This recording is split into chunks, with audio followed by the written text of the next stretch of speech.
To our top story now, Turkiye and Syria were hit by multiple earthquakes yesterday, and the devastation is severe. Rescuers in Turkey and Syria are conducting round-the-clock rescue operations. They are hoping to pull out more survivors from the rubble after a 7.8 magnitude earthquake claimed more than 4,800 lives. Well, several countries rushed aid to Turkey and Syria. Rescuers with emergency response equipment, rescue dogs and medicals have arrived from Serbia, Germany, Romania, India, Spain and many more. The first batch of earthquake relief material to Turkey from India has arrived. Indian External Affairs Minister Dr. S. Jaishankar tweeted the pictures of the first Indian C-17 flight at Adana, Turkey. He also added the second plane is getting ready for departure. The shipment consists of an expert national disaster response force and a rescue team as well. An array of medical supplies, advanced drilling equipment and other crucial tools required for aid efforts.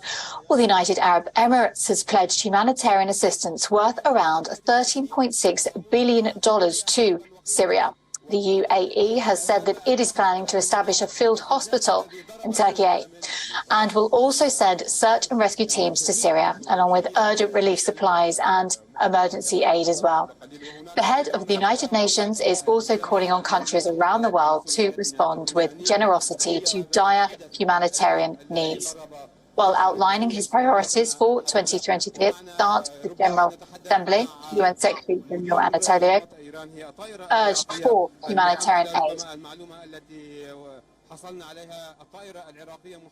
Before we begin, I want to convey my deep sadness about the devastating earthquakes in Turkiye and Syria.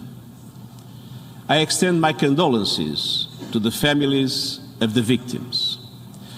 The United Nations is mobilizing to support the emergency response, and so let's work together in solidarity to assist all those hit by this disaster, many of whom were already in dire need of humanitarian aid.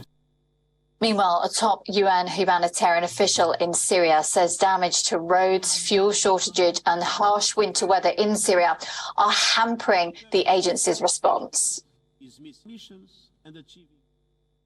Those people already needed assistance. Now they will need more of that assistance, and they need an immediate earthquake-related assistance. So whatever we have, we are now using it for now, and hopefully we will be able to get that reimbursed and replenished for the normal needs. Well, for more, our principal diplomatic correspondent, Siddhant Sibal, joins us live from New Delhi. Great to see you. Do give us an update. What more do we know?